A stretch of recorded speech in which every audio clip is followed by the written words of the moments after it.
Bab 619 Reuni di dunia kematian. Sekarang semuanya sudah berbeda. Xiao Chen tidak lagi membutuhkan penyesuaian khusus. Dia dapat melakukan pengorbanan suci kapan saja dan di mana saja tanpa khawatir akan kecelakaan. Dia merasakan keistimewaan tubuh batu raja abadi ini. Kali ini, dia tidak menyimpan kekuatan suci dalam diagram formasi, tetapi membiarkannya mengalir langsung ke tubuhnya sendiri, mencoba melihat apakah dia bisa menembus penghalang dan kemacetan. Keke juga berada dalam jangkauan perisai. Dia tahu bahwa makhluk kecil itu sangat berbakat, jadi dia ingin agar makhluk itu juga menerima saripati kehidupan manusia batu untuk melihat apakah ia dapat membuat terobosan lagi. Pertarungan yang jaraknya puluhan ribu mil sangat sengit, tetapi Xiao Chen tidak menyadarinya dan segera menyerap esensi manusia batu itu. Dalam arti tertentu, roh manusia batu satu tingkat lebih kuat dari hakikat kehidupan dewa leluhur. Terutama bagi orang kuat seperti Raja Zaman yang hampir tak terkalahkan di bawah leluhur, inkarnasi batu yang dipadatkannya bahkan lebih luar biasa. Kekuatan suci yang dahsyat tengah melonjak, dan area itu dipenuhi cahaya dan kabut, yang menyelimuti seluruhnya. Keke juga menjadi serius untuk waktu yang langka. Makhluk kecil itu duduk di sana dengan sangat patuh, menyerap saripati manusia batu itu ke dalam tubuhnya, mempraktikkan teknik mistik keluarga untuk melembutkan tubuhnya. Dapat dikatakan bahwa klan mereka tak terkalahkan, tak tertandingi di dunia, dan memiliki bakat yang tak tertandingi. Satu-satunya hal yang kurang dari mereka adalah keterampilan fisik. Xiao Chen melakukan ini untuk memperkuat tubuh sucinya guna menghindari bahaya apapun di masa mendatang. Ada ribuan cahaya ilahi, dan cangkang daging Xiao Chen dan Keke semuanya meledak menjadi cahaya yang melesat ke langit, terutama Keke, yang seterang matahari kecil. Darah, daging, dan meridian terus-menerus dicuci oleh esensi manusia batu, menjadi lebih kuat dan lebih kuat, bahkan bulu seputih salju menjadi sebening kristal. Setelah itu, Xiao Chen melepaskan Xiao Juelong dan yang lainnya dari ruang akupuntur. Dia tidak ingin mengutamakan yang satu dibandingkan yang lain dan membiarkan semua orang tenggelam dalam esensi manusia batu besar ini. Pada saat yang sama, dia melepaskan esensi manusia batu alien yang telah dia bunuh belum lama ini dari peta dewa, menyelimuti semua orang. Akan tetapi, Babula tidak ikut serta. Dia berjalan ke samping sendirian. Xiao Chen tidak banyak bicara saat melihat ini. Bahkan dengan semangat manusia batu, mustahil untuk meningkatkan kekuatan semua orang secara mutlak. Kalau mau terobosan, yang penting lihat dulu bagaimana pemahaman masing-masing orang terhadap hukum. Ini hanya memberikan kesempatan. Akhirnya, Xiao Chen punya ide dan memasukkan sutra leluhur bela diri ke dalam hati Keke. Leluhur bela diri pernah berkata bahwa ia akan menemukan kesempatan untuk mewariskannya kepada makhluk kecil. Sekarang si kecil telah mencapai alam dewa leluhur, inilah saatnya baginya untuk menguasai metode kultivasi tubuh yang hebat ini. Keke tiba-tiba menjadi sangat serius, bahkan dengan sedikit aura hikmat dan bermartabat. Cakar kecilnya yang ramping terus membentuk segel, mengungkapkan wawasannya.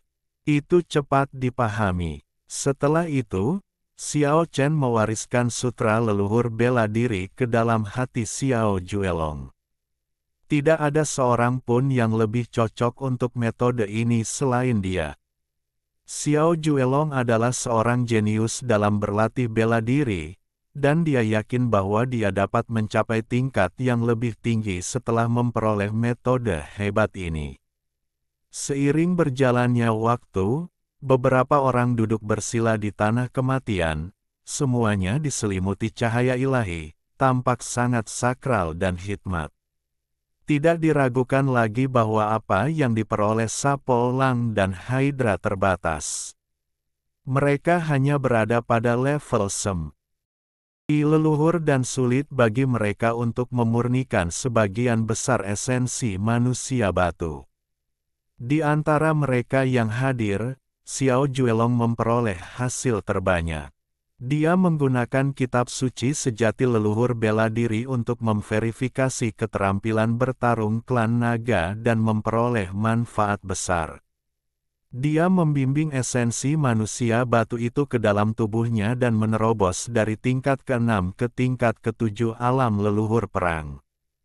Tian Wai Tian, Ren Wai Ren, Ying Qiong dan 3 raja manusia pohon semuanya ada dalam tubuh pertempuran Pluto yang agung dan perkasa.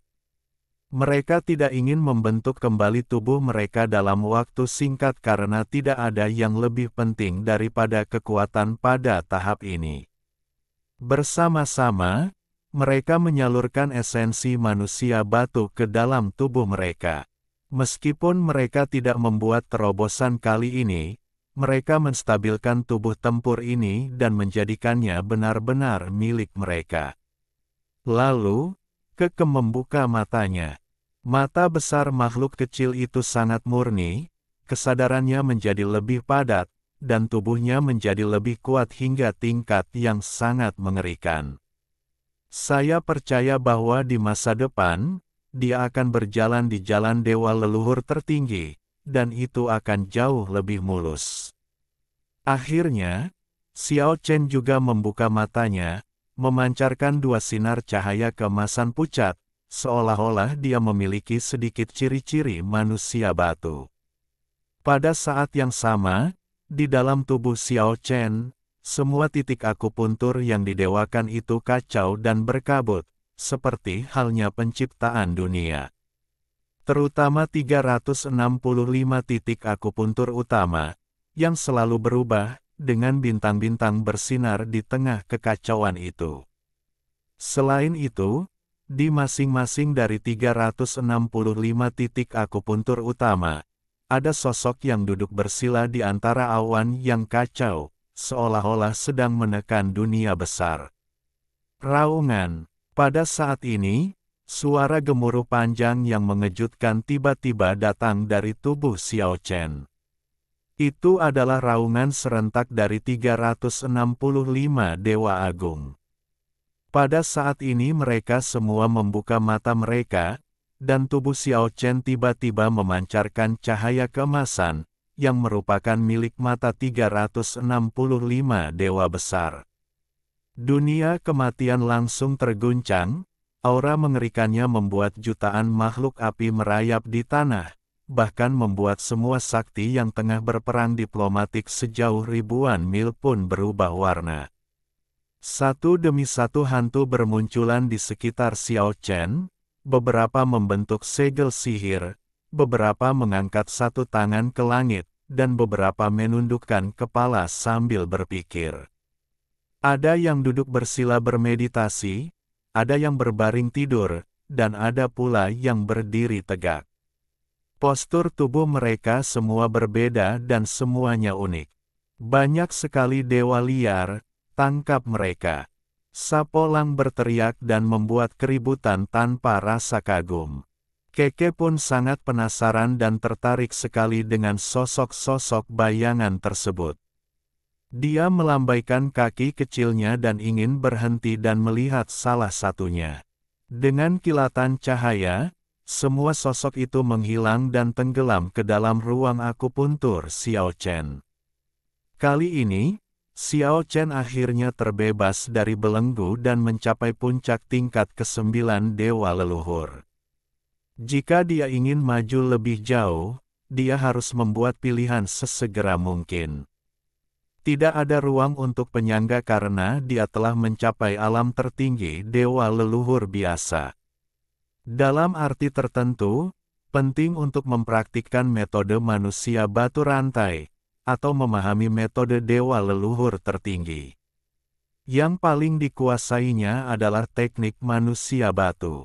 Xiao Chen menenangkan diri sejenak, menahan keinginan, dan tidak langsung mengambil keputusan.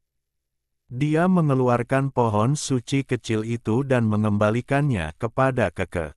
Kemudian dia mengeluarkan Hades Iron Battle Suit yang dia bawa keluar dari istana kematian lebih dari 10.000 tahun yang lalu, dan menyerahkannya kepada Tian Waitian dan Ying Qiong, yang mengendalikan tubuh pertempuran Hades yang perkasa. Akhirnya, dia menyerahkan genderang naga leluhur, yang diperolehnya dari dewa leluhur Qiu Tian dari D. Unia lain lebih dari 10.000 tahun yang lalu, kepada Xiao Juelong. Ayo kita bereskan kekacauan ini sekarang. Aku akan segera menyendiri. Tidak lama kemudian, Xiao Chen dan yang lainnya kembali ke medan perang. 7 manusia batu dari kota 7 iblis kuno semuanya rusak parah dan efektivitas tempur mereka sangat berkurang.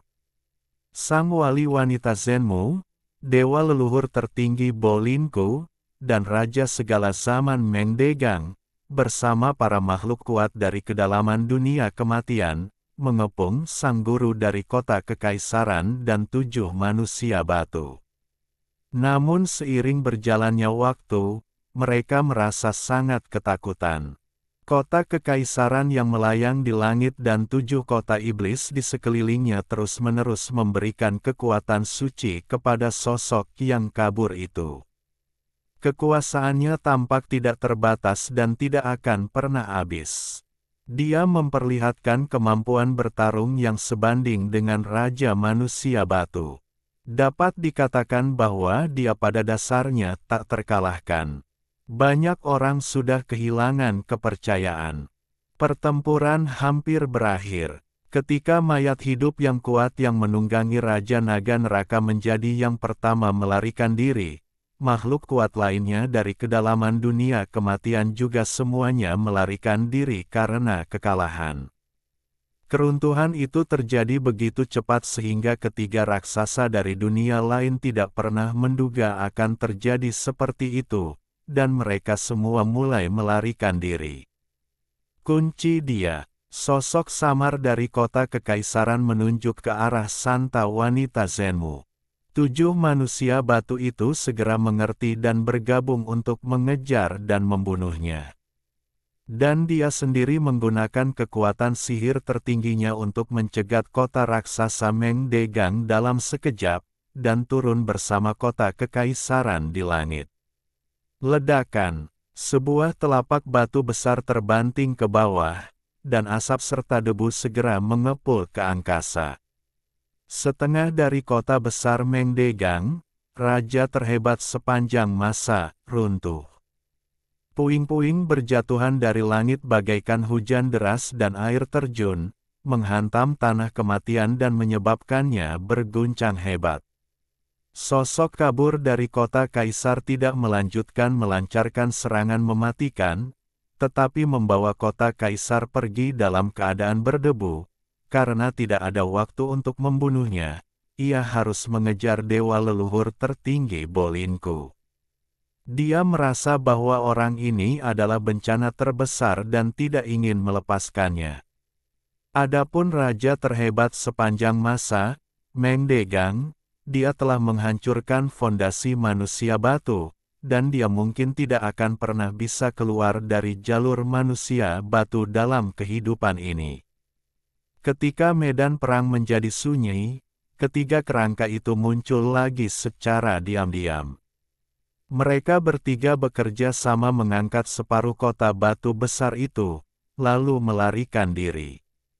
Meng Degang, raja terhebat sepanjang masa, merasa sedih di langit dan sedang memulihkan diri dari luka-lukanya di separuh kota besar itu. Setelah merasakan segala sesuatu di bumi, dia menjadi begitu marah hingga hidungnya hampir bengkok dan dia sangat marah. 3 kerangka sialan itu lagi. Sama terang-terangannya seperti terakhir kali, mereka melakukan ini tepat di bawah hidungnya. Di kota batu di langit, Meng Degang sangat marah hingga paru-parunya hampir meledak. Pada saat ini, Xiao Chen dalam kegelapan juga tercengang, lalu berteriak, "Raja Qin Guang, Raja Yama, Raja Samsara." Pada saat yang sama, Raja Segala Zaman, Meng Degang, juga berteriak, "Kemana kamu pergi?" Ketiga kerangka seputih salju itu menghentikan langkah mereka yang licik, menoleh ke belakang dengan bingung, dan ketika mereka melihat Xiao Chen, mereka segera menjatuhkan kota batu besar itu, menari kegirangan, dan tertawa seperti kerangka. Xiao Chen tidak pernah menyangka akan bertemu tiga kerangka di sini secara tidak terduga. Sudah lebih dari 10.000 tahun sejak saat itu. Dia merasakan begitu banyak emosi ketika mereka bertemu lagi. Keke pun tampak gembira sekali, meloncat-loncat kegirangan. Ketika mereka berada di Pulau Naga, mereka mengenal ketiga orang ini sebelum Xiao Chen. Raja Qin Guang membuka rahangnya dengan suara gemerincing, lalu melambaikan tangannya kepada Raja Segala Zaman, Meng Degang, yang menukik ke arahnya, "Tuan manusia batu yang antusias, tidak perlu bersikap sopan. Kami hanya butuh setengah dari kota batu itu. Tentu saja, jika Anda bersikeras memberi kami setengahnya lagi, kami akan mengambil semuanya." Setelah itu, ketiga orang itu memberi isyarat kepada Xiao Chen yang ada di belakang mereka, bermaksud untuk menghancurkan kota besar ini dan menangkap Raja Segala Zaman, Meng Degang. "Kalian sekumpulan serangga." Suara Meng Degang terdengar dingin dan acuh tak acuh. Dua kelompok bandit muncul pada saat yang sama dan begitu sombongnya, sehingga membuatnya penuh amarah. Xiao Chen sangat gembira melihat ketiga raja itu secara tak terduga. Dia tertawa dan berkata, "Meng Degang adalah orang baik. Kota batu itu telah hancur, jadi kirimkan separuhnya lagi. Tentu saja, jika kamu bersedia, kamu juga dapat meninggalkan tubuh batumu. Kami akan sangat berterima kasih." Pada saat ini, tubuh Meng Degang bergegas keluar dari separuh kota batu. Fondasi manusia batu itu hancur, yang menghancurkan harapannya, tetapi juga memutuskan belenggu yang mengikatnya. Ini adalah manusia batu yang tinggi dan perkasa dengan janggut berdiri tegak seperti duri landak. Rambutnya sangat lebat dan panjang, dan dia tampak seperti singa batu, agung dan heroik. "Dulu, aku juga sangat sukses dan mendominasi, tidak jauh berbeda darimu." Raja Qin Guang berkata saat dia naik ke langit, keagungan leluhur tertinggi ditampilkan sepenuhnya. Mengenang masa-masa indah di masa lalu, kita tidak bisa tidak menghela napas karena waktu telah berlalu dan merindukannya, dan makan 2 mangkuk mie lebih sedikit. Raja Yama menggelengkan kepalanya dan terhuyung-huyung ke langit. "Aku minum anggurku dan bertanya pada langit, aduh, mari kita bicarakan kesedihan dunia. Singa berambut panjang, apakah kau bersedia menunggangi angin bersamaku, berubah menjadi hembusan angin, dan menjadi tungganganku?" Raja Samsara tampak miskin dan pantas dipukul. Meng Degang menghirup udara dingin. Dia tidak pernah menyangka bahwa ketiga kerangka terkutuk ini telah mencapai alam leluhur tertinggi. Kalau hari biasa dia tidak akan takut, tapi pertama inkarnasinya hancur, lalu fondasi manusia batu itu terputus. Dapat dikatakan vitalitasnya terluka parah. Sekarang sulit untuk mengatakan apakah dia bisa membunuh orang-orang ini. Xiao Chen, Keke, dan Xiao Juelong semuanya melayang ke langit, mengelilingi raja terhebat sepanjang masa yang terluka parah, Meng Degang. Tidak perlu khawatir apakah akan melawan raksasa dari dunia lain ini dalam duel 1 lawan 1 atau tidak.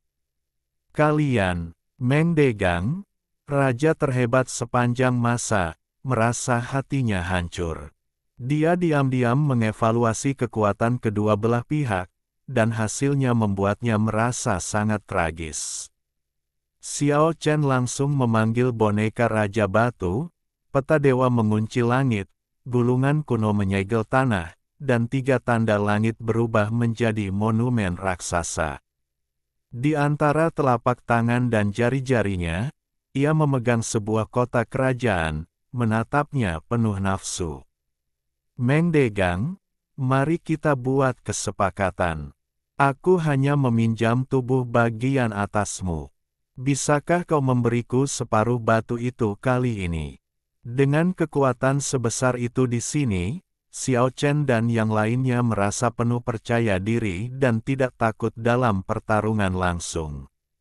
Ibunya, Meng Degang ingin mengumpat. Dia tidak pernah merasa sesedih itu selama bertahun-tahun ini. Dia adalah raja sepanjang masa, tak terkalahkan di bawah leluhurnya. Setelah inkarnasinya direnggut oleh seseorang, kini kota batunya akan dirampok oleh kelompok orang yang sama. Rasanya seperti jatuh 2 kali di satu tempat. Sekarang bahkan tubuh aslinya pun terancam. Dia benar-benar marah. Sekelompok penjahat dan perampok bajingan ini. Meng Degang mengutuk diam-diam. Boneka Raja Batu bergerak maju selang. Ah, demi selangkah. Inilah raja yang sebenarnya. Meskipun dia tidak memiliki kesadaran spiritual, dia tetap sangat menakutkan. Wilayah kekuasaan raja yang kuat itu sangat luas dan menutupi langit. Meng Degang langsung ketakutan dan tidak berani melangkah ke dalamnya. Xiao Chen menjabat tangannya dan memanggil kota kerajaan, menuju untuk menekan Meng Degang, dan perang pun tiba-tiba pecah. Meng Degang yang vitalitasnya sudah sangat rusak, sama sekali tidak dapat memperlihatkan kekuatan seorang raja di segala zaman. Sekarang dia hanya dapat mengerahkan maksimal 40% kekuatannya. Tiba-tiba, dia merasa separuh tubuhnya mati rasa. Ia segera membuka matanya lebar-lebar dan melotot ke arah 3 kerangka yang tengah berkerumun sambil berbicara dengan cara yang misterius dan diam-diam. Dia segera menyadari bahwa ketiga kerangka terkutuk ini sedang memancarkan kekuatan kutukan yang paling misterius dan jahat. Dia sangat marah dan membenci ketiga kerangka terkutuk di depannya hingga tak bernyawa. Bang! Boneka Raja Batu meninju dan Meng Degang dengan cepat menghindar ke samping. Boom! Di langit, sebuah kota kerajaan besar turun dan menekan ke arahnya. Meng Degang melangkah maju dan menghilang di tempat, namun yang menantinya adalah cahaya suci kekeh yang tak berujung, dan dia pun menghadapinya dengan ganas. Bang! Namun pada saat ini, tombak batu tertancap dan Xiao Chen tiba-tiba muncul. Keterampilan bertarungnya yang kuat dipadukan dengan kekuatan magis kekeh segera memaksa Meng Degang untuk mundur. Swiss! Puluhan pedang muncul mengelilingi gambar dewa di angkasa, menyapu ribuan sinar pedang dengan suara berdentang tiada henti. Ini adalah formasi pedang yang tidak bisa dihancurkan yang jarang ditampilkan Xiao Chen. Meng Degang berteriak, dia merasakan bahaya. Ada 7 atau 8 luka pedang di tubuhnya. Boom! 3 tanda langit berubah menjadi monumen langit untuk menekannya. Wajah Meng Degang muram. Dia terjebak di sini dan pasti akan menderita kerugian besar jika hal ini terus berlanjut dalam waktu lama. Tentu saja, ancaman terbesar baginya adalah boneka Raja Batu yang mengejarnya tanpa henti. Kekuatan bertarungnya yang luar biasa membuatnya merasa tidak nyaman. Pada saat ini, ia membuat keputusan tegas bahwa ia tidak dapat bertahan lebih lama lagi dan melarikan diri adalah pilihan yang bijaksana. Jika tubuh aslinya ingin melarikan diri, bahkan dunia 8 fase Xiao Chen tidak akan mampu menghentikannya. Ledakan. Meng Degang merasakan separuh tubuhnya mati rasa lagi. Ketiga kerangka licik itu mengutuknya lagi. Wajahnya muram dan sangat jelek. Dia merasa gerakannya menjadi lambat. Jatuh, jatuh, jatuh. Tiga kerangka jahat bertepuk tangan dan berteriak. Tunggu saja. Setelah mengatakan ini, dia menghilang dalam sekejap, membakar esensi manusia batu itu, melakukan teknik rahasia, dan melarikan diri dari dunia ini. Dia tidak bisa lari. Dia terkena kutukan kita. Selama dia masih di dunia kematian, dia dikurung oleh kita. Raja Qin Guang bergumam sendiri, sambil menjepit jari-jarinya yang terbuat dari tulang, sambil menunjuk ke arah timur dan barat, lalu menunjuk ke kedalaman dunia kematian dan berkata, dia melarikan diri ke arah itu, yang mana berada di arah yang sama dengan kita. Mengejar. Setelah menyingkirkan kota raksasa yang hancur, Xiao Chen dan kelompoknya segera mengejarnya. Sekarang, kekuatan gabungan mereka cukup untuk membunuh Meng Degang yang terluka parah. Ini adalah kesempatan yang sangat bagus. Kecepatan semua orang mencapai batas dan segera mereka memasuki kedalaman dunia kematian. Mereka menyelinap sejauh 100.000 mil dan tiba di cekungan kematian, yang penuh dengan energi suram. Semua orang menggunakan perintah Pangu untuk menyembunyikan aura mereka dan mendekat ke sini dengan diam-diam. Ketiga kerangka itu hendak menyerang, tetapi Xiao Chen menghentikan mereka dan berkata, "Aku akan melakukannya." Kali ini, Xiao Chen memutuskan untuk menjadi gila. Dia membuka ruang akupuntur dan mengeluarkan sebuah tablet batu, yang tingginya tidak lebih dari 1 meter, sederhana dan biasa. Itu adalah tubuh asli prasasti surgawi yang diperoleh dari rumah lelang. Ini bukanlah tanda surgawi, tetapi prasasti surgawi yang sesungguhnya. Xiao Chen perlahan-lahan menuangkan semua kekuatan ilahi ke dalam tubuhnya, dan pada saat yang sama menambahkan peta ilahi, gulungan kuno, tanda surgawi, ke tubuhnya untuk mentransfer kekuatan ilahi. Kemudian dia tiba-tiba menghancurkan monumen besar yang diperbesar hingga seukuran gunung. Boom! Inilah monumen surgawi yang sesungguhnya. Ia sangat kuat dan sangat menekan lembah. Aura agung itu menggemparkan seluruh benua kematian, dan banyak makhluk kuat semuanya memandang ke arah ini. Aura teror yang tak tertandingi mengguncang surga dan dunia, menghancurkan langit dalam sekejap, mengguncang bumi, menghancurkan waktu dan ruang, dan lembah itu lenyap seketika. Terdengar suara gemuruh, jejak Meng Degang pun hilang. Dia akhirnya melarikan diri. Monumen surgawi runtuh dan berubah menjadi sepanjang 1 meter, menjadi sederhana dan polos. Pada saat yang sama, lengan manusia batu itu terjatuh ke tanah.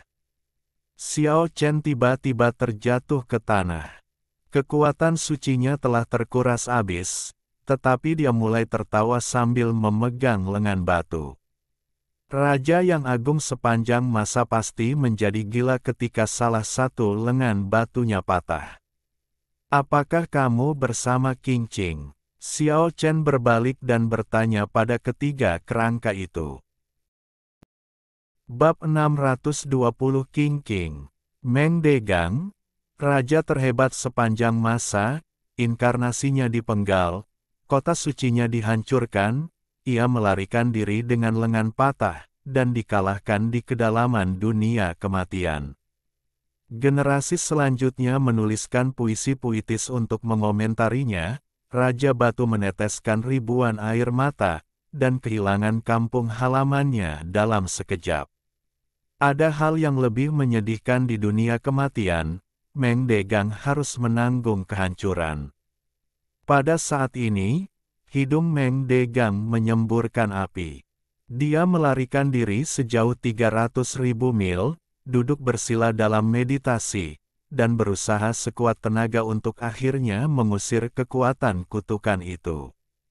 Aku tidak akan pernah memaafkanmu. Asap putih keluar dari telinga, hidung, mulut dan matanya. Ini bukanlah suatu lebihan. Asap benar-benar keluar dari semua lubangnya. Dia tidak kembali ke dunia lain. Pada saat ini, Xiao Chen dan yang lainnya mengikuti ketiga kerangka itu ke kedalaman dunia kematian. Di depan sana terbentang rawa tak berujung, berkabut, dengan kabut hitam tipis yang masih tersisa dan bau, memenuhi udara. Di lumpur dan rawa, tulang-tulang terlihat di mana-mana, bahkan ada beberapa mayat yang membusuk. Mereka adalah mayat setan dan zombie yang mengeluarkan bau busuk. Jauh di dalam rawa berkabut, sebuah kastil suram berdiri tegak, sepi, dan sangat menyeramkan. Raja Qin Guang membuka rahang bawahnya dan mengeluarkan suara berderak saat memperkenalkan, daerah ini adalah wilayah para mayat hidup tua yang menunggangi Raja Naga Neraka. Meskipun kita tidak takut padanya, menurut aturan bertahan hidup di dunia kematian, menyerbu tempat terpencil milik orang lain secara gegabah kemungkinan besar akan menyebabkan pertempuran yang mematikan, dan kita juga akan dibenci oleh orang-orang kuat lainnya. Kami tidak benar-benar mengganggunya. Kami hanya mengirim pesan untuk memberitahunya bahwa kami memiliki sesuatu yang penting untuk dibicarakan. Xiao Chen punya ide yang berani. Dunia kematian penuh dengan orang-orang kuat. Jika kelompok master seperti itu dapat dikumpulkan dan ditarik ke seberang dunia alien, itu akan menjadi kekuatan tempur yang tak terbayangkan. Mayat hidup tua ini punya keinginan kuat untuk menghancurkan dan merasuki. Raja Qin Guang memperkenalkan beberapa hal tentang pemilik tempat ini kepada Xiao Chen. Siapa yang mengganggu meditasiku? Suara mayat hidup tua itu datang dari kastil di rawa. Kita di sini bukan untuk berselisih, tetapi untuk kepentingan bersama. Xiao Chen menyampaikan perkataannya dengan jelas terlebih dahulu untuk menghindari kesalahpahaman dari pihak lain. Si mayat tua menghela napas lega. Dia baru saja kembali dan merasakan datangnya sekelompok orang kuat. Dia agak gugup. Kecuali dia adalah Raja Manusia Batu, siapapun akan takut menghadapi kekuatan sekuat itu. Bang! Pintu istana terbuka lebar, dan tanpa diduga, yang keluar dari dalam bukanlah kabut hitam, melainkan semburan sinar cahaya suci, membubarkan kabut hitam di luar. Xiao Chen dan teman-temannya berhasil tiba di aula. Mayat tua itu tengah duduk di atas panggung besar terbuat dari tulang-tulang, dan tubuh besar Raja Naga Neraka melingkar di aula terbuka di bawahnya. Apa yang kamu inginkan? Maafkan aku karena mengganggumu. Aku tidak tahu harus memanggilmu apa. Namaku Malaikat Iblis, jawab Wan Ling tua. Xiao Chen dan teman-temannya duduk di kursi tulang di aula utama. Malaikat Iblis, mengapa kau menyerang penguasa kota kekaisaran hari ini? Mendengar pertanyaan Xiao Chen, wajah Malaikat Iblis tiba-tiba berubah. Dia berdiri dan berkata, apakah kau di sini untuk menyerangku demi dia? Jangan impulsif, aku tidak ingin mudah punya musuh. Xiao Chen melambaikan tangannya dan berkata, aku hanya ingin tahu alasannya. Tentu saja untuk sumber daya kota iblis. Malaikat Iblis mayat hidup menggertakkan giginya dan berkata, salah satu dari 7 kota iblis awalnya milikku, tetapi direbut olehnya tahun itu. Aku harus memulai jalur kultivasi yang lain. Tak lama kemudian Xiao Chen mengetahui bahwa makhluk-makhluk kuat yang pergi menyerang dan membunuh penguasa kota kekaisaran hari ini, semuanya telah direbut kota iblis dari mereka. Adapun 7 manusia batu yang kuat di kota iblis, mereka ditemukan oleh penguasa kota kekaisaran dari medan perang kuno di bagian terdalam dunia kematian dan diberi kehidupan kedua. Anda dapat membayangkan betapa berkuasanya penguasa kota kekaisaran. Sekarang dia begitu kuat, aku khawatir akan sulit bagimu untuk merebut kembali kota iblis. Xiao Chen menatap malaikat iblis di panggung tulang dan berkata, sebenarnya, jika kamu hanya ingin meningkatkan kekuatanmu, aku punya saran. Petik 2. Apa saran Anda? Malaikat iblis tersenyum sinis acuh tak acuh. Dia tidak akan percaya bahwa pihak lain cukup baik hati untuk memberinya nasihat tentang kultivasi. Mengapa kau hanya terbatas pada dunia ini? Kau seharusnya melihat semua surga dan dunia. Kurasa dengan kultivasi dan pengetahuanmu, kau seharusnya tahu bahwa ada dunia besar lain di luar alam kematian. Mendengar Xiao Chen mengatakan ini, ekspresi malaikat iblis membeku, lalu dia mengangguk dan berkata, tentu saja aku tahu, dan kamu tahu lebih dari kamu, tetapi sulit untuk menembus penghalang dunia untuk pergi ke alam lain. Xiao Chen tersenyum dan menggelengkan kepalanya, lalu berkata, pergi ke dunia lain tidak sesulit yang kamu kira. 3 raksasa yang kamu temui hari ini dan kita tidak termasuk dalam dunia ini. Tidak bisakah kita berjalan di antara dunia? Petik 2. Aku secara alami merasakan bahwa kamu tidak termasuk dalam dunia ini. Pada titik ini, malaikat iblis mengangkat suaranya dan berkata, tapi, aku juga tahu bahwa seseorang mencoba memasuki duniamu di masa lalu, dan mereka tidak pernah kembali, dan mereka semua mati dalam bahaya. Petik 2. Masa lalu berbeda dengan sekarang. Saluran yang menghubungkan ke dunia lain kini telah sepenuhnya terbuka, dan tidak akan ada lagi bahaya. Petik 2. Apa tujuanmu mengundangku ke dunia lain dengan begitu hangat? Malaikat iblis tentu saja tidak mempercayai kebaikannya dalam menunjukkan jalan. Sekarang setelah semuanya menjadi seperti ini, tidak ada yang perlu disembunyikan. Jika orang-orang selevel kita menggunakan trik kecil, mereka hanya akan menjadi bahan tertawaan, jadi lebih baik mengatakan yang sebenarnya. Ada ras yang mengaku telah menghancurkan banyak dunia besar, dan telah mengumpulkan banyak harta perang yang menentang surga dan benda-benda suci seperti kota-kota batu. Xiao Chen berbicara selama 1/4 jam penuh. Malaikat iblis itu mendengarkan dengan tenang tanpa berkata sepatah kata pun, hingga akhirnya dia menolak dengan marah sambil berkata, kau hanya ingin menarikku masuk sebagai seorang penjahat. Kau salah. Tentu saja aku ingin meminjam kekuatanmu. Tapi, kau bisa merebut harta karun yang kau butuhkan. Xiao Chen melanjutkan, dan, yang terpenting, aku tidak hanya mengundang kalian, aku ingin mengundang semua makhluk kuat di kedalaman dunia kematian, dan mengundang mereka untuk mengunjungi dunia itu bersama-sama. Seberapa besar gelombang yang dapat dibuat oleh satu orang? Jika semua yang kuat berkumpul bersama dan membuka gerbang batu legendaris di dunia lain, maka akan ada banyak harta perang yang menantang surga dan kota-kota batu kuno. Hanya dengan berpartisipasi di dalamnya secara pribadi, kalian dapat memperoleh bagian dari hal-hal baik.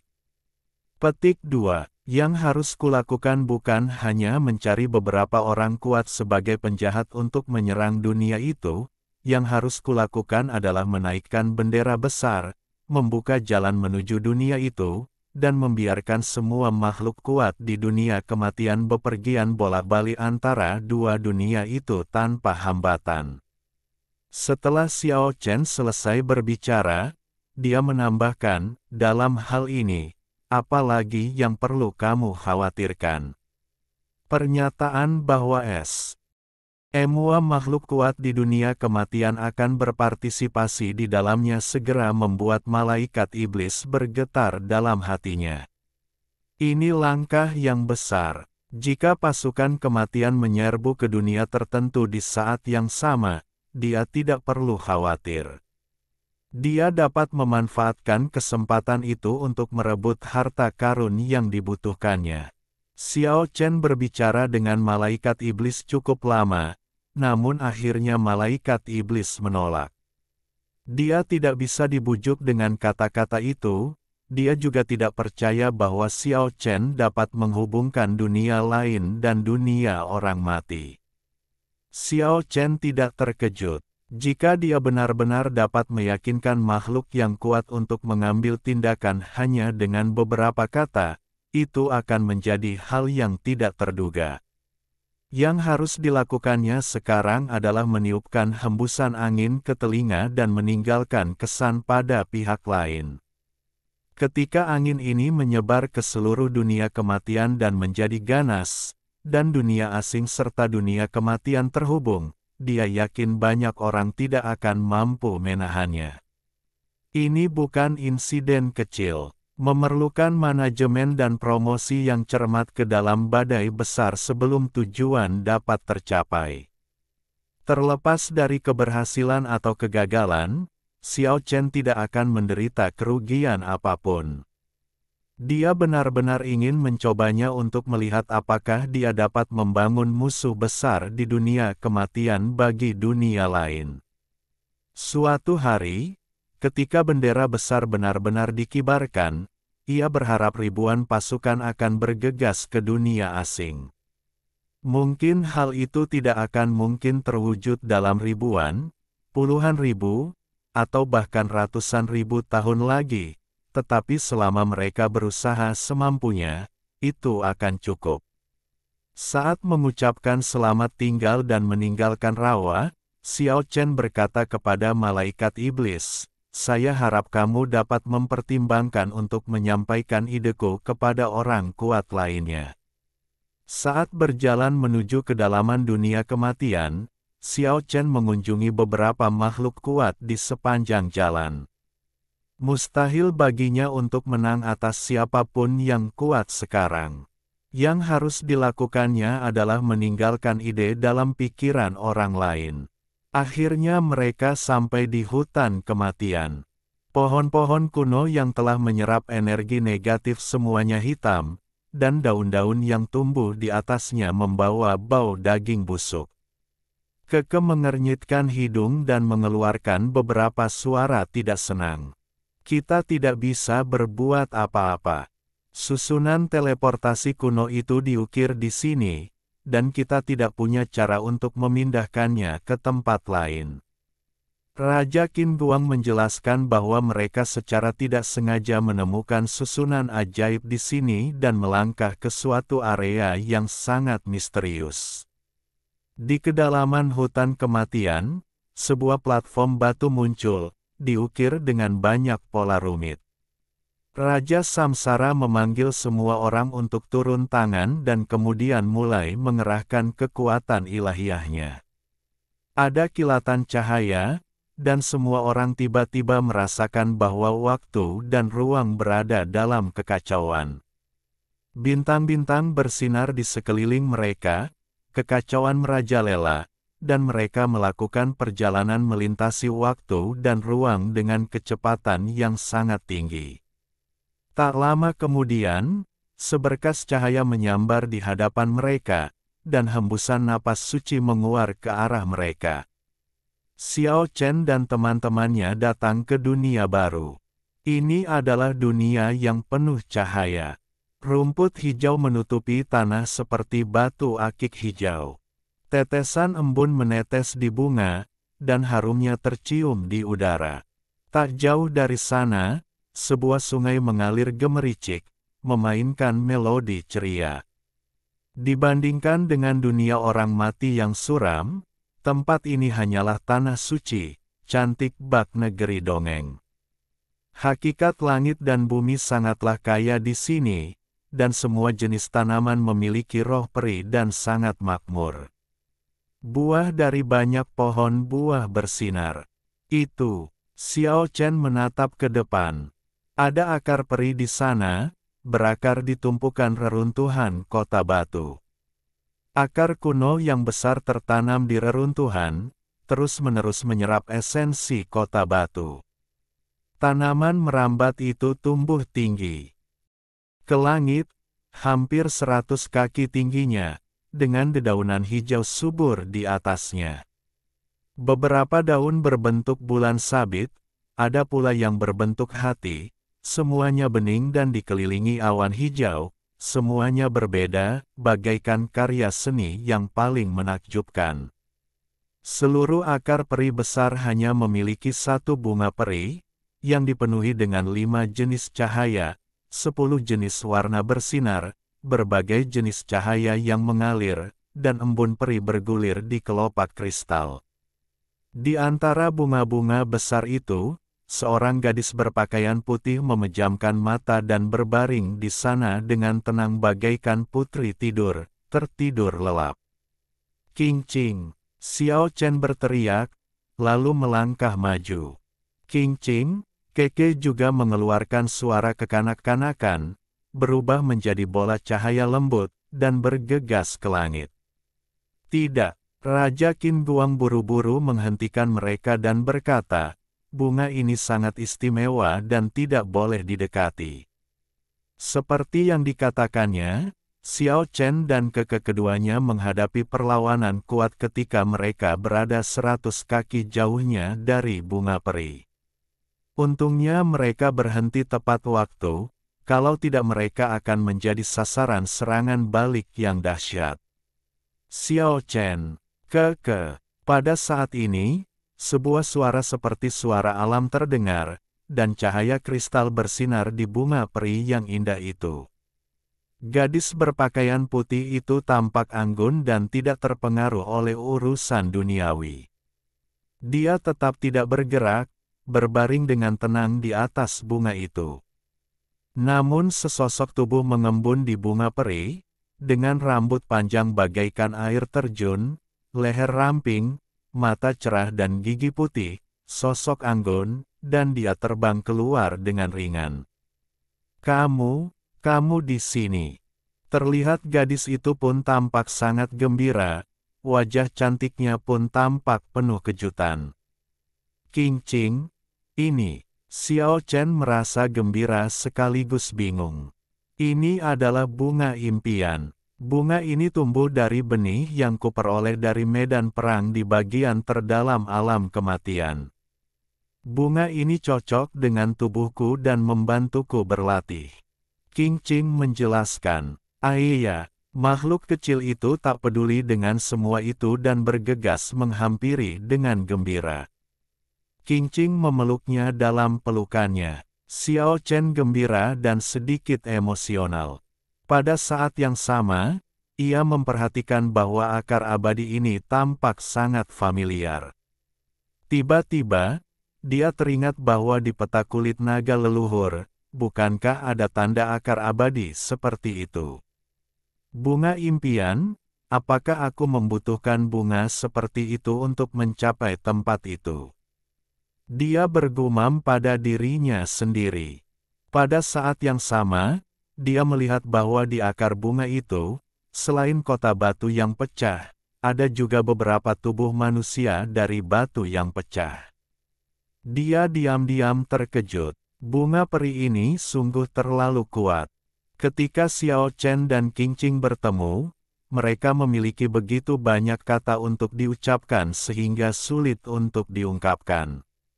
Suasana sangat sunyi, tetapi mereka berdua merasakan kekhawatiran satu sama lain. Senang rasanya bisa bertemu satu sama lain. Ya, selama kita masih hidup. Keduanya tertawa pada akhirnya. Setelah terpisah antara hidup dan mati, apa yang lebih membahagiakan daripada bisa bertemu kembali?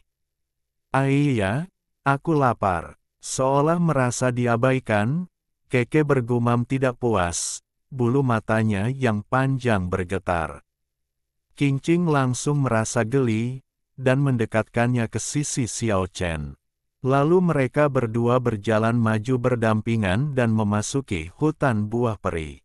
Emosi Reuni tidak berarti kehilangan kendali atas kata-kata atau menangis terseduh-seduh. Terkadang diam lebih baik daripada kata-kata. Mereka berjalan-jalan dengan tenang di taman peri tanpa berkata apa-apa, tetapi tampak memahami perasaan masing-masing. Selama itu, hanya si kecil yang terus bergumam, seakan-akan ada banyak sekali kata yang ingin diucapkannya. Akhirnya, dia memegang setumpuk buah peri dan memakannya dengan gembira, sesekali memberikan satu kepada Xiao Chen dan Qingqing. Xiao Chen punya banyak hal untuk dikatakan dan banyak pertanyaan untuk diajukan, tetapi dia tidak tahu harus mulai dari mana. Aku tidak menyangka akan dibangkitkan di dunia kematian.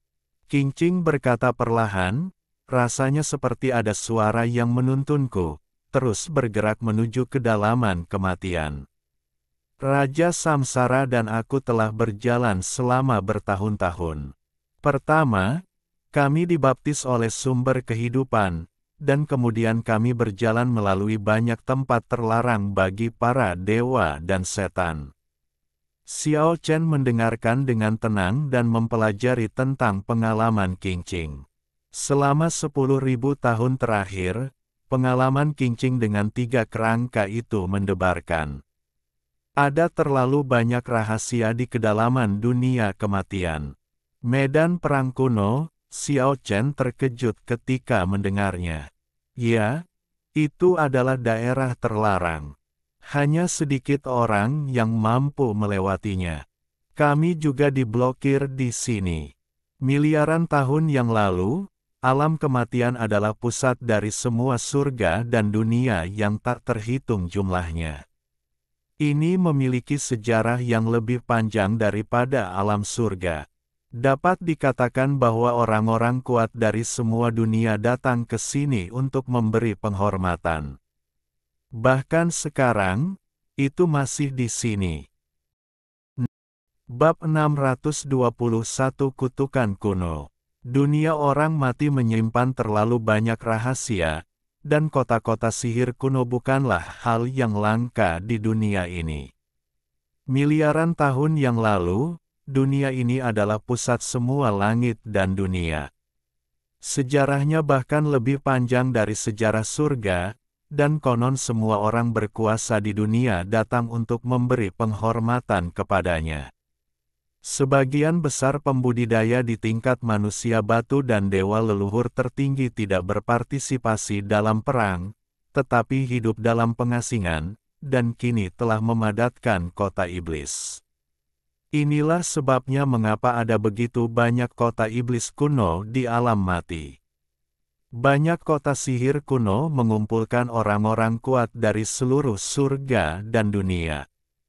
Sekalipun alam kematian hampir runtuh dan merosot total dalam pertempuran itu, namun tidak berarti semua orang kuat pada masa itu tewas dalam pertempuran. Mengenai manusia batu dan dewa leluhur tertinggi miliaran tahun lalu, sulit untuk berspekulasi berapa banyak orang yang selamat setelah pertempuran terakhir yang mengguncang bumi. Tanah suci dan reruntuhan medan perang kuno hanya dipisahkan oleh lapisan penghalang ruang. Begitu penghalang dimensi itu terbuka, energi iblis tiba-tiba menyerbu masuk. Suasana kematian yang menyeramkan merasuki tempat itu, menciptakan kontras yang mencolok dengan tanah suci yang penuh warna ini. Ada perbedaan besar antara keduanya. Apakah itu medan perang zaman dahulu? Mata Xiao Chen memancarkan 2 cahaya keemasan redup. Hampir semua pria terkuat di masa lalu telah jatuh di sana. Ya, itu adalah medan perang kuno tempat orang-orang kuat dari semua kerajaan bertempur dalam pertempuran pamungkas mereka. Tidak seorang pun tahu berapa banyak tokoh kuat yang tewas di sini saat itu. Meskipun tahun-tahun telah berlalu dan waktu telah berlalu, semua yang pernah ada masih tak terlupakan. Qingqing menggendong Keke dalam pelukannya dan berdiri di depan penghalang angkasa, menatap dunia gelap tak berbatas tempat jejak terakhir peperangan kuno antar dewa tertinggal. Iya, Keke sangat tidak jujur. Dia berusaha keras memasuki ruang itu untuk melihat apa yang terjadi, tetapi dihentikan oleh Qingqing. Jangan masuk gegabah, di dalam sangat berbahaya. 10.000 tahun yang lalu, Qingqing dan teman-temannya dihentikan oleh medan perang kuno ini dan tidak dapat melewatinya. Mungkin dia punya kekuatan untuk mencobanya sekarang, tetapi dia saat ini sedang menjalin hubungan dengan bunga impian, jadi tidak nyaman baginya untuk mengambil tindakan. Dunia macam apa ini? Apa yang akan terjadi di medan perang? Pikiran Xiao Chen dipenuhi dengan begitu banyak pertanyaan. Bang! Dunia dimensi ini berguncang, penghalang ruang di depan hancur, dan pasukan tulang putih yang tak berujung menyerbu masuk dari luar. Di antara mereka, beberapa makhluk tulang putih bergegas ke depan, melangkah maju, melambaikan pisau tulang, dan memandang ke bawah ke dunia. Siapa mereka? Xiao Chen menatap makhluk-makhluk kerangka yang tak berujung itu. Mereka adalah makhluk api yang dipanggil oleh makhluk yang kuat. Mereka sering menyerang di sini dan ingin merebut bunga impian. Raja Qin Duang melangkah maju, menghalangi jalan orang-orang itu, dan menjelaskan hal ini kepada Xiao Chen. Tidak bisakah kita menghancurkan mereka secara permanen? Kita tidak dapat menemukan dalang di balik semua ini. Ada puluhan ribu makhluk api, dan dia dapat memanggil mereka sesuka hatinya dan menghancurkan semuanya. Raja Samsara juga melangkah maju dan berkata, diperkirakan orang itu mungkin adalah roh pendendam yang kuat dari medan perang kuno. Kemungkinan besar itu adalah jiwa yang tersisa di dekat benih bunga mimpi tempat kita mendapatkannya. Petik 2. Antik tua ini sangat licik. Dia tidak akan benar-benar muncul sebelum dia benar-benar yakin. Dia selalu mengirim orang untuk mengganggu kita dan mengganggu praktik kita. Raja Yama berbicara sambil menyerang, seolah-olah dia sudah terbiasa dengan hal-hal seperti itu. Ini tidak baik. Jika dia berhasil, sudah terlambat untuk menyesal. Xiao Chen mengerutkan kening. Kami punya jurang neraka, dan kami biasanya menutupi tempat ini dengannya. Saat mereka berbicara, ketiga kerangka itu telah menyerang dengan seluruh kekuatan mereka, mengusir semua makhluk tulang dari ruang dimensi ini dan memulai pembunuhan yang kejam. Pada saat ini, toples batu di tubuh Xiao Chen tiba-tiba bergetar sedikit, lalu terbang sendiri dan melayang di ruang dimensi ini. Kekes seperti bayi yang penasaran dan ingin meraihnya untuk dimainkan, tetapi dihentikan oleh Xiao Chen. Dia tahu betul betapa aneh dan hebatnya guci batu ini dan ingin melihat apa yang bisa dilakukannya. Bas! Toples batu itu bergetar hebat di kehampaan. Meski tingginya hanya seukuran telapak tangan, namun dahsyatnya bagaikan gelombang pasang, mengakibatkan ruang di sekitarnya runtuh. Ada ukiran kuno di sana. Pada saat ini, ia bersinar terang, lalu mulai menyerap ruang secara gila-gilaan, bagaikan ikan paus yang sedang minum. Terlihat jelas dengan mata telanjang bahwa sinar-sinar cahaya hitam muncul dari setiap sudut dan berkumpul menuju kendi batu itu. Itu, kekuatan jiwa yang kuat, dan kekuatan kutukan. Pada saat ini, ketiga kerangka itu mengalahkan musuh dan kembali. Mereka paling peka terhadap kekuatan kutukan. Guci batu itu masih bergetar, terus-menerus menyerap cahaya hitam di sekitarnya. Tidak, pada saat ini, sebuah teriakan terdengar, dan cahaya hitam yang paling kuat melesat ke langit, mencoba menerobos ruang dan melarikan diri. Sua Keke bereaksi cepat dan membuka Paradise Lost untuk menutupi cahaya hitam. Bas! Toples batu itu bergetar dan menyerap seluruh cahaya hitam. Saya mengerti. Pelecehannya terhadap kami hanyalah untuk menutupi kesalahan. Setiap kali dia memanfaatkan kekacauan, dia meninggalkan sedikit kekuatan kutukan dan pikiran ilahi yang lemah, berharap untuk tiba-tiba menyerang balik kami suatu hari nanti. Setelah sampai pada kesimpulan ini, ketiga kerangka itu menjadi marah, dan bahkan Qingqing pun berubah warna. Kekuatan kutukan adalah yang paling misterius. Ketiga kerangka itu baru mulai memperoleh kendali awal setelah mereka secara tidak sengaja memperoleh semacam warisan di reruntuhan medan perang kuno. Qingqing berkata, itu pasti dendam dari orang-orang kuat yang tewas dalam pertempuran terakhir di alam kematian. Legenda mengatakan bahwa kekuatan kutukan pada masa itu berkembang hingga ke tingkat yang ekstrim, dan banyak orang kuat yang menguasainya. Namun, setelah perang besar miliaran tahun yang lalu, warisan kutukan secara bertahap menurun. Raungan. Pada saat ini, melalui ruang terbuka, suara gemuruh yang mengguncang bumi datang dari reruntuhan medan perang kuno, dan bahkan orang-orang kuat seperti Xiao Chen merasakan jantungnya berdebar kencang. Itu memang roh pendendam dari zaman kuno. Dua sinar cahaya ilahi keluar dari rongga mata Raja Yama. Dia menatap medan perang kuno dan berkata, sayang sekali dia kehilangan lebih banyak daripada yang diperolehnya kali ini.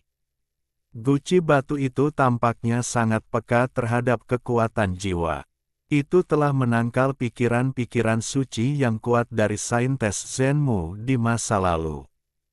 Hari ini ia menunjukkan kekuatannya lagi dan tampaknya mampu menahan kekuatan kutukan. Ah! Pada saat itu, Keke menjerit, dan benda kecil itu pun terhisap ke dalam toples batu, sambil terhuyung-huyung. Xiao Chen terkejut dan buru-buru menghentikannya sambil memeluknya. Guci batu itu bergetar hebat, dan daya melahapnya pun menjadi semakin kuat. Pada saat ini, gumpalan gas hitam melayang keluar dari tubuh Keke.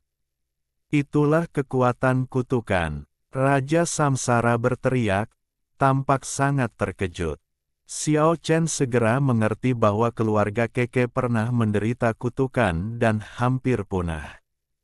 Keluarga yang disebut menantang surga ini hanya memiliki lebih dari 3 atau 5 anggota. Orang bisa membayangkan betapa mengerikannya kekuatan kutukan ini. Keke, khususnya, menderita kutukan ganda karena ibunya adalah nenek moyang naga alami dan juga terkena kutukan yang diturunkan kepadanya. Setelah mengetahui semua ini, Xiao Chen menunjukkan kegembiraan. Tampaknya guci batu itu dapat mematahkan kutukan Keke. Ah, namun, Keke menjerit ketakutan.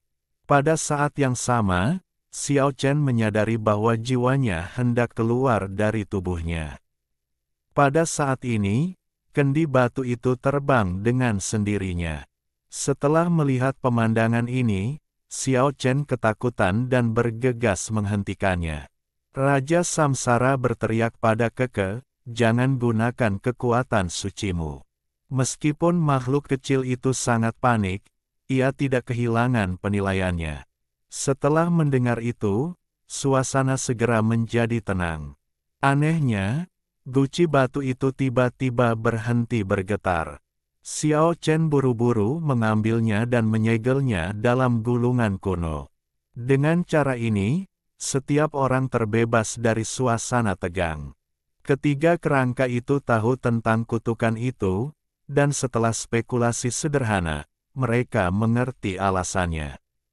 Menurut mereka, Keke terkena kutukan, dan kutukan itu jauh lebih kuat daripada yang bisa dibayangkan kebanyakan orang. Tampaknya itu adalah kekuatan kutukan paling kuat miliaran tahun lalu, yang dapat menghancurkan keluarga emas manapun yang dapat mendominasi surga dan dunia. Meski bukan kutukan nomor 1 di masa lalu, namun masih cukup untuk menduduki peringkat 5 teratas. Jauh lebih kuat daripada apa yang bisa dikeluarkan oleh 3 kerangka saat ini. Kekuatan kutukan ini telah terjalin dengan jiwa Keke dan akan berfluktuasi seiring dengan fluktuasi jiwanya, jadi ketika toples batu menyerapnya, hampir menelan jiwanya pada saat yang bersamaan. Hanya ketika tenang, kekuatan kutukan dapat tertidur dan terhindar dari penyerapan oleh toples batu. Menurut mereka, saat ini tak seorang pun mampu mengangkat kutukan dahsyat tersebut, dan tak seorang pun mampu memisahkannya dari jiwa Keke. Mungkin, hanya dengan mencapai alam raja manusia batu seseorang dapat mematahkan kutukan ini sendiri. Orang luar tidak dapat membantu sama sekali. Setelah mendengar apa yang dikatakan Raja Samsara, Keke bergumam marah beberapa kali dan mengepalkan tangannya erat-erat. Xiao Chen memegang kendi batu di telapak tangannya lagi dan melihatnya dengan saksama. Dia tidak menyangka kekuatan itu begitu kuat dan luar biasa hingga mampu menahan kutukan dan jiwa murni. Itu memang suatu harta karun. Keke masih ketakutan dan berperilaku sangat baik, sambil mundur beberapa langkah. Xiao Chen dan Qing Qing mempelajarinya untuk waktu yang lama dan sampai pada suatu kesimpulan. Mereka berkata kepada Keke yang agak ketakutan, "Tidak apa-apa.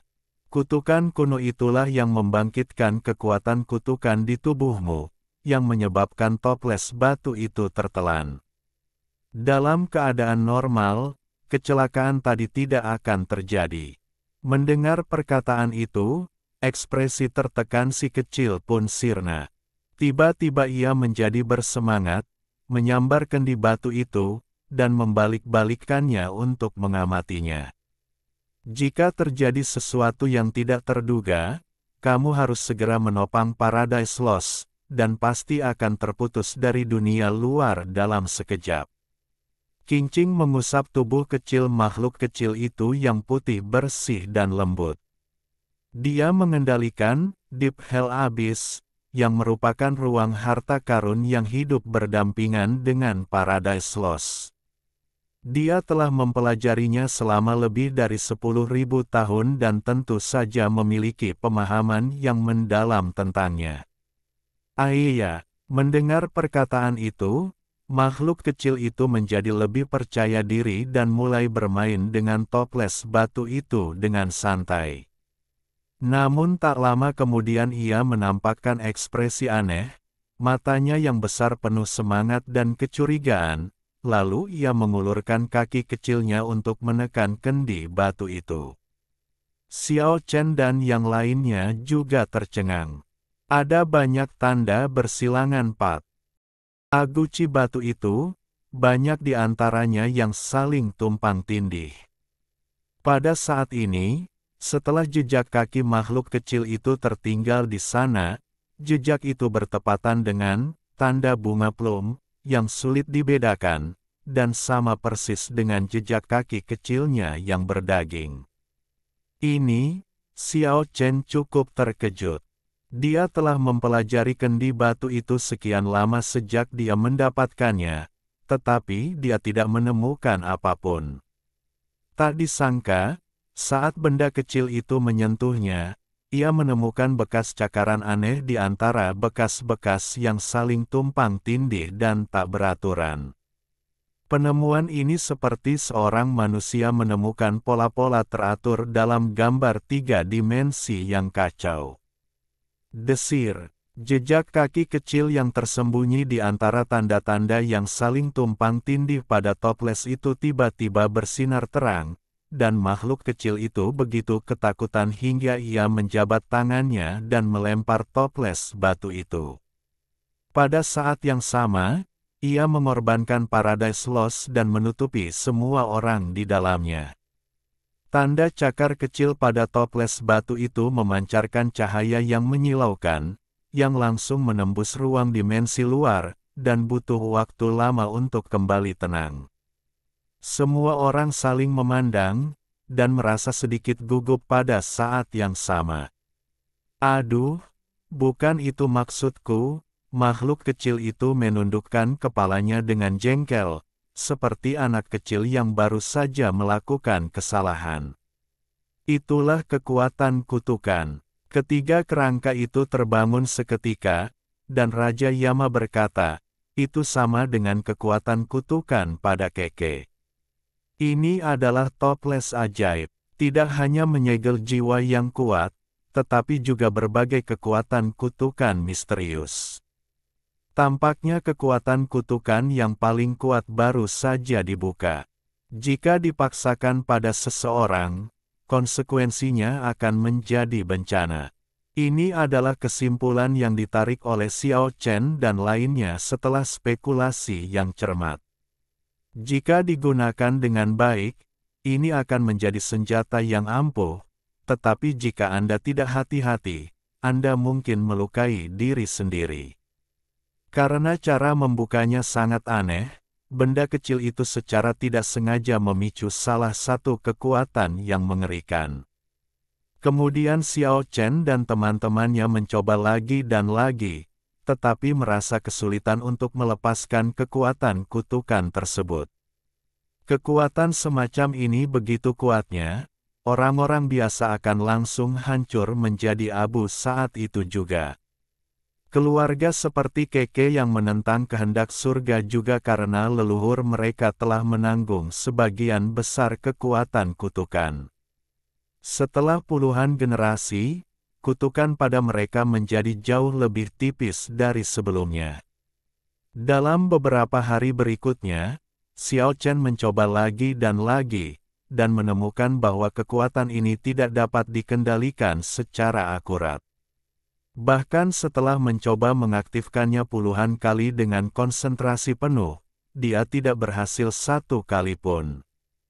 Pada saat yang sama, dalam proses ini, dia ingin mencoba menyelesaikan kutukan Xiao Juelong sebagai naga, tetapi menemukan bahwa dia gagal, dan kekuatan kutukan di tubuhnya juga menyatu dengan jiwanya. Setengah bulan kemudian, kecuali Qingqing, semua orang berangkat memasuki medan perang yang tersisa dari zaman kuno. Kami akan kembali tidak lebih dari sebulan lagi. Xiao Chen mengucapkan selamat tinggal pada Qingqing. Ia ingin mencoba melihat apakah ia bisa mendapatkan kesempatan di sana, dan kemudian ia berencana untuk berlatih keras dalam pengasingan saat ia kembali. Keke melambaikan tangan dengan enggan dan berkata, kami akan segera kembali. Ini adalah medan perang yang luas dan tidak mungkin melihat ujungnya. Ada gumpalan kabut hitam di mana-mana, dan udaranya suram. Mayat yang tergeletak di tanah tidak banyak, bahkan bisa dikatakan sangat langka.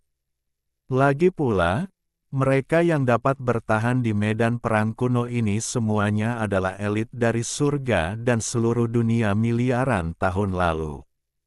Mustahil mereka ditemukan di mana-mana seperti makhluk api biasa. Penguasa kota kekaisaran pernah menyelamatkan 7 manusia batu dari medan perang. Ge kuno ini, dan Qingqing bahkan mendapat benih bunga impian dari sini. Mungkin kita juga akan mendapatkan banyak benih yang terpisah selama miliaran tahun lebih langka dari manusia batu. Xiao Chen tidak berharap untuk mendapatkan benda-benda suci di peta kulit naga leluhur, tetapi ia berpikir bahwa menemukan sisa-sisa 1 atau 2 manusia batu mungkin tidak menjadi masalah. Raja Samsara mengingatkan, jangan ceroboh. Hanya sedikit orang kuat tingkat dewa leluhur yang bersedia masuk ke sini karena terlalu berbahaya. Pada saat ini, semua orang menemukan sedikit cahaya datang dari depan. Harta karun, Sapolang berteriak kegirangan. Keke juga bersemangat untuk mencoba dan ingin bergegas menghampiri. Namun ketiga kerangka itu langsung berubah warna dan berteriak, lari. Cahaya itu menjadi semakin terang dan semua orang dapat melihat dengan jelas bahwa itu sebenarnya adalah bola cahaya Will-O, the Wisp, yang terlihat sangat mengerikan di medan perang kuno yang terpencil ini. Aura yang amat kuat dan mengerikan menyeruak bagai kekuatan yang tak tertahankan. Tanpa Raja Qin Guang dan yang lainnya mengingatkan mereka lagi, Xiao Chen dan yang lainnya semua merasakannya dan segera melarikan diri. Apa-apaan itu? Itu api hantu Raja Manusia Batu.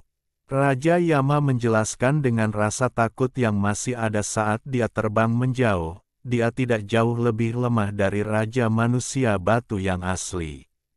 Jika dia menyentuh tubuh siapapun, mereka akan langsung berubah menjadi abu. Tidak ada harapan untuk bangkit kembali sama sekali. Jika kita mengumpulkan dan memurnikannya, apakah itu setara dengan mengendalikan api suci manusia batu Wangji? Xiao Chen bertanya, jangan ambil risiko. Mustahil untuk memperbaikinya. Tidak ada yang pernah berhasil. Raja Samsara memperingatkan. Untungnya, kecepatan 8 fase Xiao Chen cukup cepat, dan setelah setengah jam dia akhirnya berhasil menyingkirkan api hantu Raja Manusia Batu. Mereka berhenti di depan sebuah reruntuhan besar. Kabut hitam bahkan lebih tebal di sini, membuat orang-orang sulit bernapas. Apakah ada harta karun yang berharga di sini? Sapolang tampak terobsesi dengan uang. Jika ada harta karun di mana-mana, bukan giliranmu untuk mengambilnya. Raja Yama melotot padanya. Hah!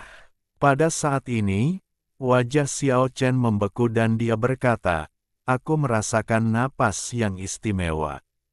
Semua orang menjadi gugup ketika mendengar ini.